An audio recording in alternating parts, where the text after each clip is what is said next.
किसी समय धरती की गोद में बसा था एक शांत नगर। नर्मदावन नदी की कल कल ध्वनि के बीच यह नगर सांस लेता था। वहां के राजा सोमदत्त को उनकी न्यायप्रियता और करुणा के लिए जाना जाता था। वे किसी शेर जैसे शासक नहीं थे, बल्कि एक ऐसे वृक्ष जैसे थे जिसकी छांव में हर कोई सुरक्षित महसूस करता था।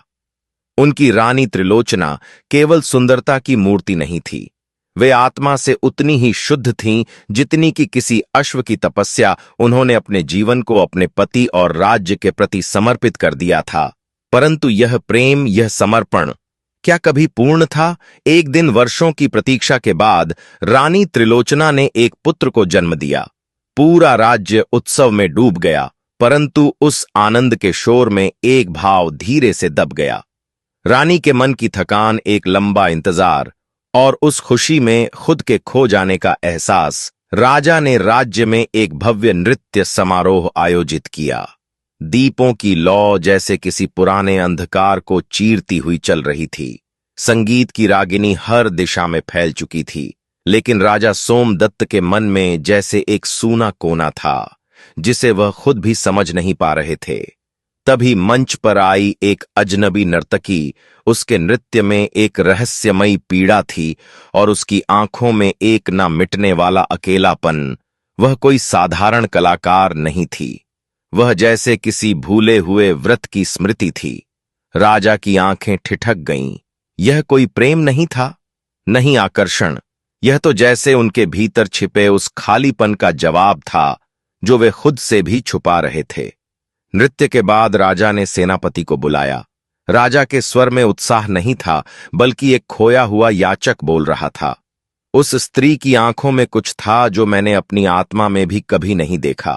जाकर कहो, उससे मैं नहीं जानता यह भावना क्या है, लेकिन मैं उसे अपने जीवन में लाना चाहता हूं, एक पटरानी के रूप में नहीं, शायद एक आईने की तरह जिसमें मैं खुद को पहचान सकूं। राजा की बात सुनकर सेनापति याज्ञसेन ने सिर झुकाया, लेकिन इस बार उसमें सिर्फ आज्ञा पालन नहीं था, एक भारीपन था, जैसे वह कोई संदेश नहीं, किसी स्त्री के जीवन की दिशा बदलने का प्रस्ताव लेकर जा रहा हो। धीमे कदमों से वह उस नर्तकी के पास पहुंचा जो अब भी मंच के एक कोने में बैठी अपने पायल की टूट चुकी डोरी को बुन रही थी। सेनापति ने आदर से कहा, कन्या, हमारे महाराज आपके रूप और आपकी कला से अभिभूत हैं। उन्होंने आपको अपनी पटरानी बनाने का प्रस्ताव भेजा है। यह सुनते ही उस कन्या के चेहरे पर कोई मुस्कान नहीं आई, ना उसकी आंखें चमकीं, ना ही कोई उल्लास फूटा। वह बस शांत हो गई, जैसे भीतर कुछ थम गया हो। कुछ क्षण बाद उसने बहुत मासूम से स्वर में कहा, सेनापति जी, यह प्रस्ताव मेरे लिए बहुत बड़ा है, शायद इतना बड़ा कि मैं समझ नहीं पा रही कि इसका उत्तर दिल से दूं या विवेक से। कृपया मुझे कुछ समय दीजिए, मैं सोचकर शीघ्र उत्तर दूंगी। समय बीता और स्वीकृति दे दी। शुभ मुहूर्त देखा गया, विवाह हुआ, संगीत फिर से गूंजा, दीप फिर से जले, लेकिन इस बार जो रोशनी थी उसमें एक नई रानी की परछाई साफ दिखती थी, जिसका नाम रुद्रप्रिया था। राजा ने उसे बहुत प्रेम दिया, पर रानी त्रिलोचना के मन में एक अजीब सी खामोशी उतर आई थी जो कभी शब्दों में नहीं बदली। वर्ष बीते, रुद्रप्रिया से राजा को 2 पुत्र हुए और इस तरह उनके कुल 3 पुत्र हुए। बड़ा राजकुमार यशवंत सिंह जो तेजस्वी और साहसी था, पर भावनाओं की लहर में बह जाता था। मंजला दुष्यंत सिंह जो धीर, गंभीर और न्यायप्रिय था, और सबसे छोटा सूर्यसेन जिसमें साहस के साथ साथ गहरी बुद्धिमत्ता भी थी। राजा अपने तीनों पुत्रों से एक सा स्नेह करते थे, पर कहीं ना कहीं यशवंत सिंह की आंखों में हमेशा कुछ ढूंढते रहते थे, शायद खुद का ही कोई अंश। एक दिन राजा सोमदत्त ने अपने पुत्रों के साथ शिकार की योजना बनाई, लेकिन यशवंत सिंह अधीर था। वह अकेला ही निकल पड़ा, घोड़े की पीठ पर सवार, तीर कमान लिए, उत्साह से भरा। दिन भर वह जंगल में भटकता रहा, पसीने से भीगा, लेकिन एक भी शिकार हाथ ना लगा।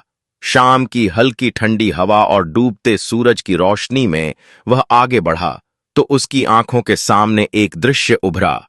झाड़ियों के पीछे से एक अजनबी निकला। उस अजनबी की आंखें बुझी हुई थीं, कपड़े मैले और फटे चेहरा, मानो कई रातों से नींद से वंचित हो।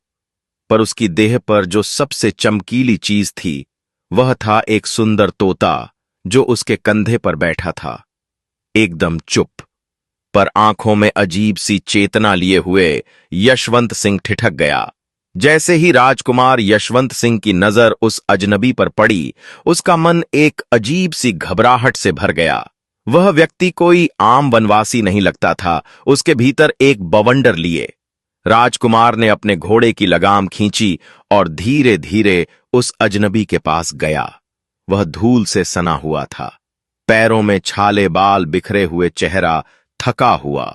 यशवंत सिंह ने विनम्र स्वर में पूछा, हे भाई, आप कौन हैं? इस सुनसान वन में ऐसे अकेले भटक क्यों रहे हैं? लेकिन वह व्यक्ति कुछ नहीं बोला। उसकी निगाहें जैसे किसी और ही संसार में थी और पेट की भूख ने उन्हें और बेचैन कर रखा था।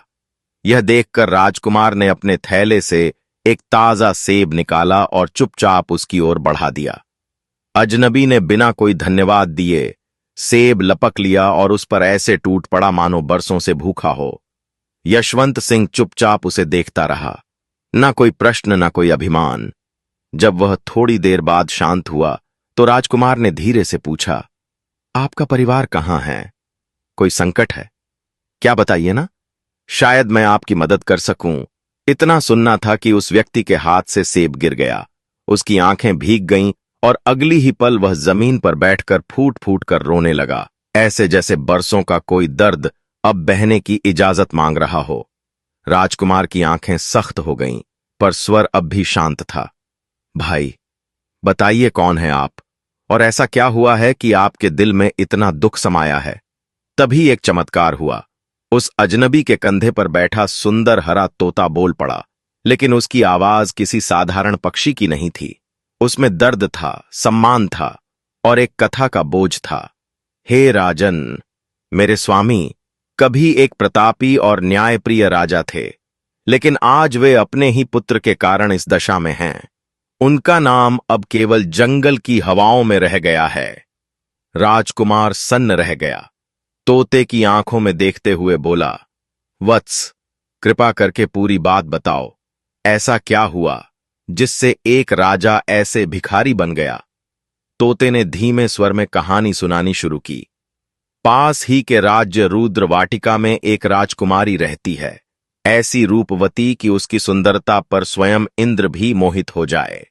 पर वह राजकुमारी एक अजीब शर्त पर विवाह करती है।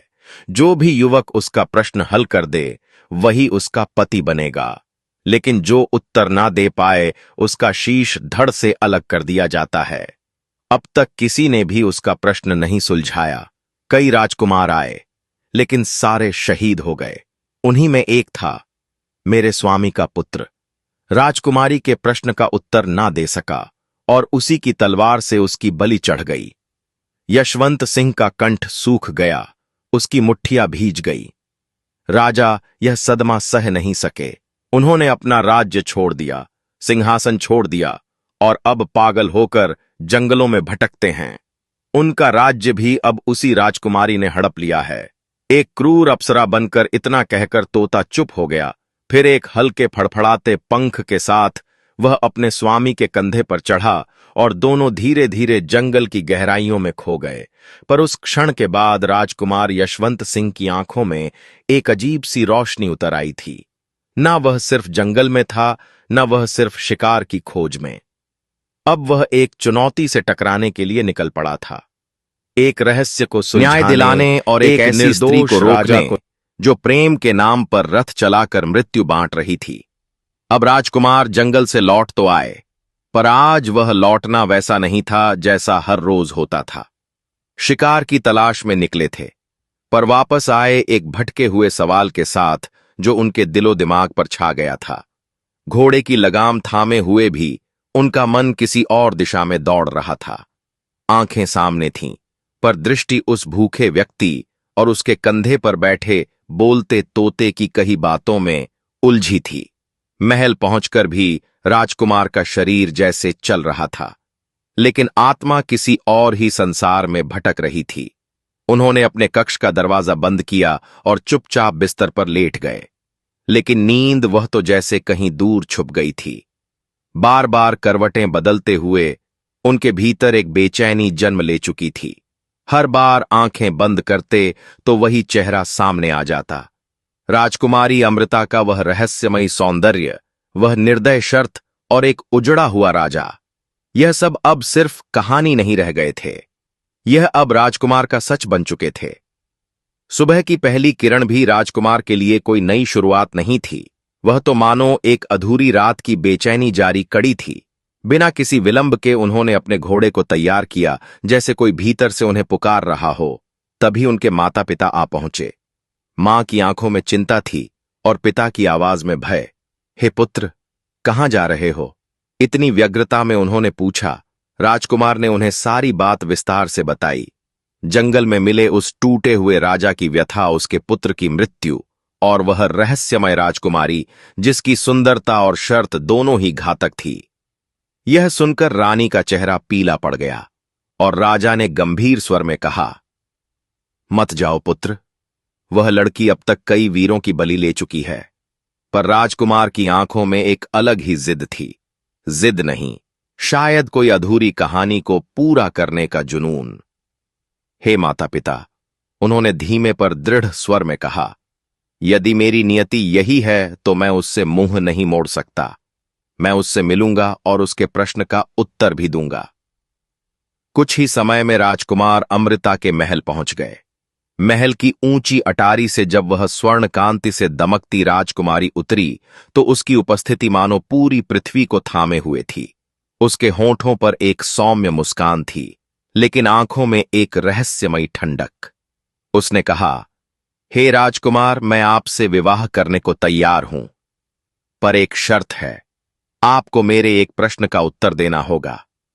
यदि दे पाए तो मैं आपकी होकर रहूंगी, और यदि नहीं तो आपका सिर धड़ से अलग कर दिया जाएगा। राजकुमार ने उसकी आंखों में झांकते हुए दृढ़ स्वर में उत्तर दिया, हे राजकुमारी अमृता, मैं तैयार हूं, पूछिए अपना प्रश्न। राजकुमारी मुस्कुराई और वही प्रश्न दोहराया, वही एक प्रश्न जिसने न जाने कितनों की कहानियों का अंत कर दिया था। जब राजकुमारी अमृता ने अपना वही प्रश्न दोहराया तो राजकुमार क्षण भर के लिए पत्थर सा हो गया। उसकी आंखें उस रूपवती राजकुमारी के चेहरे पर अटक गई, जैसे वहां से नजर हटाना भी पाप हो। पर मन पूरी तरह खाली था। उत्तर की तलाश में उसका अंतर्मन छटपटा रहा था, लेकिन जवाब कहीं नहीं था। उसने होंठ हिलाए, कुछ कहने की कोशिश की, पर कोई शब्द बाहर नहीं निकला। सन्नाटा छा गया। राजकुमारी ने गंभीर स्वर में कहा, समय पूरा हो चुका का है। और अगले ही क्षण वह राजकुमार जो अभी अभी प्रेम की हल्की सी कल्पना में खोया था, वही अब एक कठोर शर्त का शिकार बन चुका था। आदेश हुआ और तलवार चली। राजकुमार का सिर धड़ से अलग कर दिया गया। उसका निडर चेहरा अब भी शांत था, पर महल की जमीन पर वह निश्चल पड़ा था, जैसे एक अधूरी कहानी अधूरे जवाबों के साथ वहीं थम गई हो।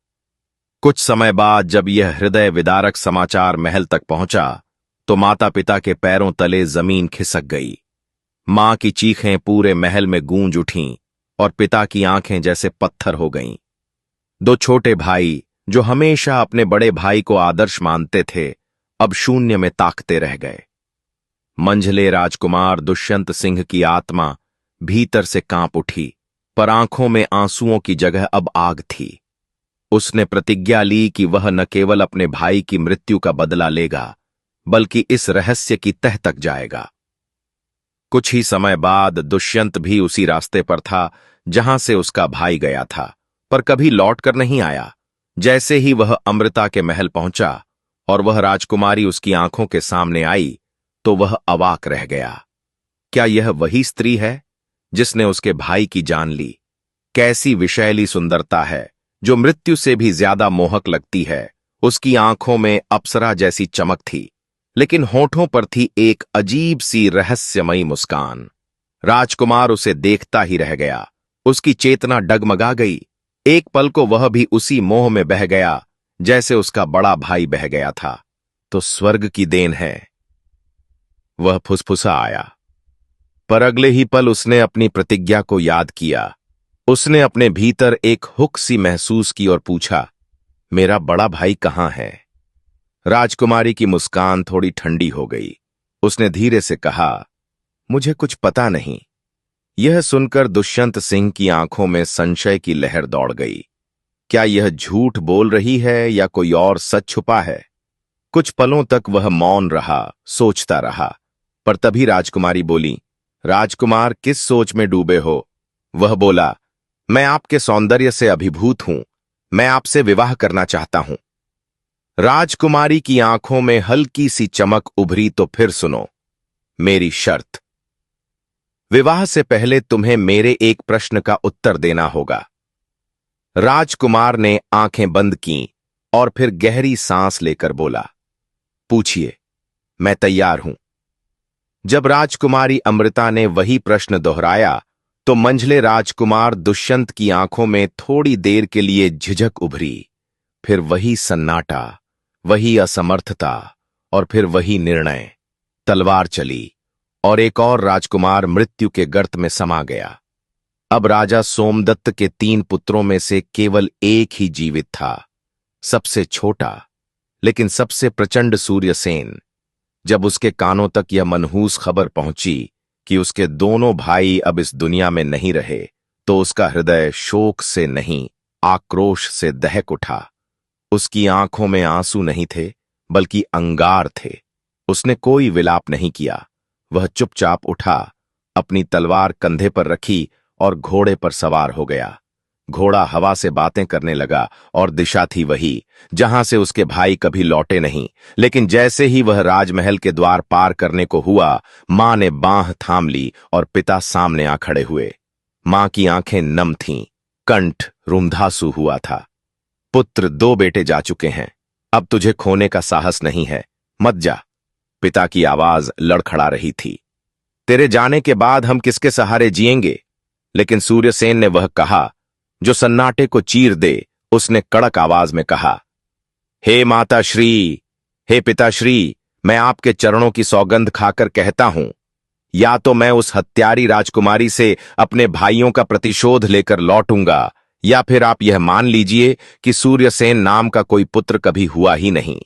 यह शब्द केवल शब्द नहीं थे, एक व्रत था, एक युद्ध की घोषणा।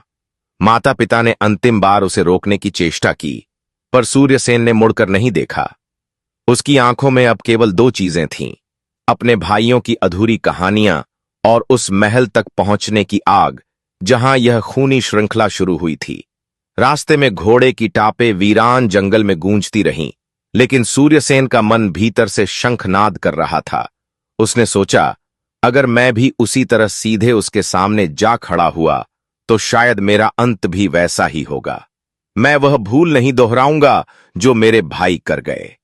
अब वह केवल प्रतिशोध की आग में नहीं जल रहा था, उसके भीतर अब बुद्धि का दीप भी जल उठा था। इस बार मैं वहां जाऊंगा, पर जैसे एक योद्धा जाता है, तलवार से नहीं, युक्ति से राजकुमारी के प्रश्न का उत्तर दूंगा।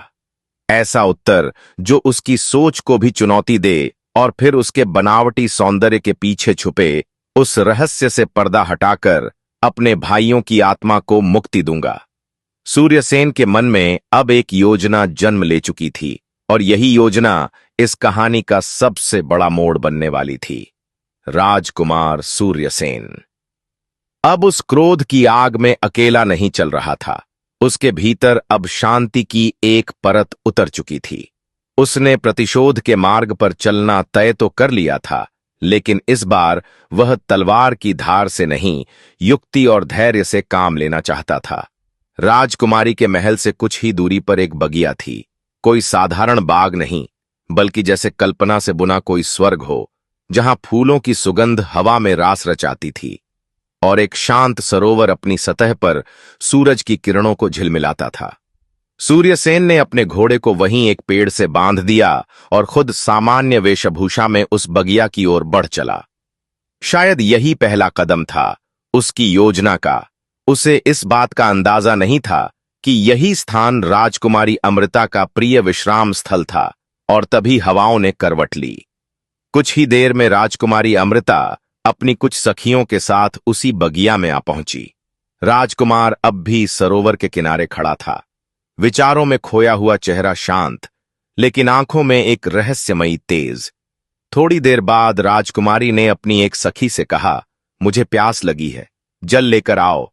सखी ने एक सुंदर पात्र लिया और जल लेने सरोवर की ओर चली गई, वही स्थान जहां सूर्यसेन खड़ा था।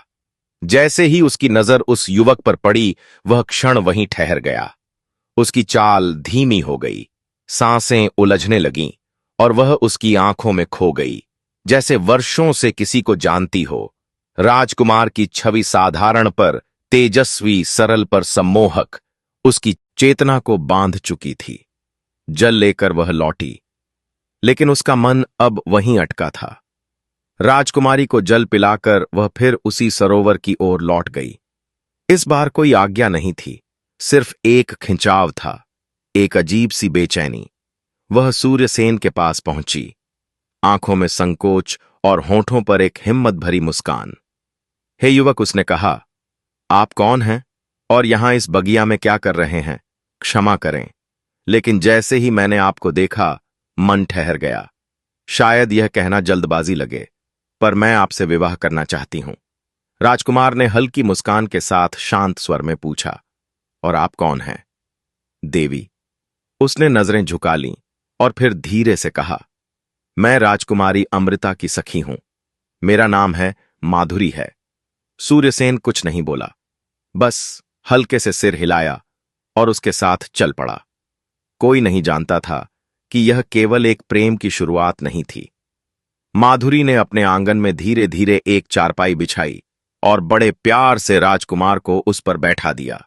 उसके चेहरे पर एक अनकही ममता थी, जैसे कोई अपने खोए हुए बेटे को पा चुकी हो। वह अंदर गई, अपने नर्म हाथों से बनाया हुआ भोजन सावधानी से थाली में रखकर बाहर आई। माधुरी ने बड़े सौम्य और प्रेमपूर्ण स्वर में राजकुमार को भोजन परोसना शुरू किया, पर राजकुमार की निगाहें दूर कहीं टंगी थीं और मन कहीं भीतर गहरे विचारों में उलझा हुआ था। उसके चेहरे पर दर्द और बेचैनी साफ झलक रही थी। माधुरी यह देखकर धीरे से मुस्कुराई, जैसे उसकी समझ में सब कुछ आ गया हो, और कोमल आवाज में बोली, हे मेरे मन के राजकुमार, बताइए आप क्या सोच रहे हैं? मुझ पर भरोसा रखिए, मैं आपको कभी धोखा नहीं दूंगी। राजकुमार की आंखों में अचानक पानी भर आया। वह छुपा नहीं सका, उस अंदरूनी तूफान को, और फूट फूट कर रो पड़ा। आंसुओं के बीच उसने हिचकिचाते हुए कहा, मैं उस सरोवर की बगिया में इसीलिए भटक रहा था क्योंकि तुम्हारी राजकुमारी अमृता वही है जिसने न जाने कितनों की जान ले ली है। उसके हाथों से मेरे 2 बड़े भाई भी नहीं बचे। मैं वही उसका बदला लेने आया हूं। बस एक बात जानना चाहता हूं। वह राजकुमारी आखिर ऐसा कौन सा प्रश्न पूछती है जिससे उसके सामने खड़े होना हर किसी के लिए मौत साबित होता है? माधुरी ने उसकी पीड़ा को महसूस किया, उसकी आंखों में झांककर गहराई से उसे देखा और एक पल के लिए मौन साधा। फिर उसने नर्म लेकिन दृढ़ स्वर में कहा, हे युवराज, हम उस प्रश्न को आपको बताएंगे, लेकिन पहले आप मुझसे एक वादा करें कि आप मुझसे विवाह करेंगे। माधुरी ने जब राजकुमार से विवाह का वचन ले लिया तो उसके मन में एक अदृश्य डर भी था, जैसे कोई छुपा हुआ भय जो कह रहा हो, अगर तुम वहां जाओगे तो लौट पाना मुश्किल होगा। वह चाहती थी कि वह सुरक्षित रहे, पर साथ ही उसकी आंखों में उस प्रतिशोध की भी आग थी जो राजकुमार के दिल में जल रही थी। राजकुमार ने उसकी ओर देखकर धीमे लेकिन पक्के स्वर में कहा, मैं तुम्हारे साथ विवाह करूंगा, लेकिन पहले मैं अपने भाइयों का बदला लूंगा। यह सुनकर माधुरी के दिल में संतोष की एक लहर दौड़ गई। उसका विश्वास मजबूत हुआ, मानो कोई चिराग बुझने को था जिसे अब फिर से जलाया गया हो। वह हिम्मत से भर गई। फिर उसने धीरे से राजकुमार को वह रहस्य बताना शुरू किया जो अमृता के पीछे छुपा था। हे युवराज, वह राजकुमारी यहां आने वाले हर व्यक्ति से केवल एक ही प्रश्न पूछती है, बताओ गुल सरोवर की रहस्य क्या है? राजकुमार ने उत्सुकता से पूछा। प्रिय, यदि आपको यह प्रश्न पता है तो निश्चित ही इसका उत्तर भी आपको मालूम होगा। कृपया मुझे इसका उत्तर बताइए। माधुरी ने तत्काल हाथ जोड़कर विनम्रता से कहा, हे युवराज, यदि मुझे उत्तर का ज्ञान होता तो चाहे जो हो, मैं आपको अवश्य बताती। पर सच्चाई यह है कि मुझे भी इसका उत्तर नहीं पता। फिर वह कुछ देर रुकी, मानो अपने मन की एक गहरी बात साझा कर रही हो, और बोली, इस राज्य में एक साधु है जिसे ही गुल सरोवर की कहानी का रहस्य पता है। उसी साधु ने राजकुमारी अमृता को यह सलाह दी थी कि यदि कोई युवक उससे विवाह करना चाहे तो उससे यह प्रश्न पूछे, गुल सरोवर की कहानी क्या है। हालांकि खुद राजकुमारी भी उस कहानी के असली रहस्य से अनजान है, पर वह यह प्रश्न इसलिए पूछती है क्योंकि वह उस साधु से प्रेम करती है। यह सुनकर राजकुमार ने माधुरी की ओर देखा। उसकी आंखों में उम्मीद की चमक थी। आपने हमारा काम थोड़ा आसान कर दिया, उसने कहा। मैं सबसे पहले उस गुल और सरोवर की कहानी का रहस्य जानने की कोशिश करूंगा। तुम यहीं रहो, मैं लौटकर जरूर आऊंगा। माधुरी की आंखों में डर और चिंता की चमक साफ झलक रही थी। उसकी सांसें तेज हो गई थीं और उसका दिल मानो डर के सागर में डूब रहा हो। वह राजकुमार से मिली थी जिसे उसने अपना वचन भी दे दिया था, लेकिन अब वह जानती थी कि जो रास्ता वह चुन रहा है वह उसके जीवन के लिए सबसे बड़ा खतरा था। धीरे धीरे उसने आवाज उठाई, लेकिन उसकी हर एक बात में वह भय छुपा था जो वह शब्दों से छुपा नहीं पाई। हे युवराज, उसने गौर से उसकी आंखों में देखते हुए कहा, मैं आपको सच बता रही हूं। वह गुल सरोवर की कहानी जहां छुपी है वहां पहुंचना ही आसान नहीं है। उससे भी मुश्किल वहां से सुरक्षित लौटना है। वह जगह मौत के साए से घिरी हुई है। हर तरफ खतरों की फौज है। वह सिर्फ एक रहस्य नहीं बल्कि एक जाल है जो आपके जीवन को निगल सकता है। मैं आपको हाथ जोड़कर विनती करती हूं, इस जिद को छोड़ दीजिए। अपने भाइयों का बदला लेना शायद आपके बस की बात नहीं है। हम सब आपके इंतजार में हैं। आपके माता पिता की उम्र भर की उम्मीदें आपके साथ जुड़ी हैं। हमें खोना नहीं चाहते। मुझे अपने साथ विवाह कीजिए और उस बदले के विचार को दिल से निकाल दीजिए।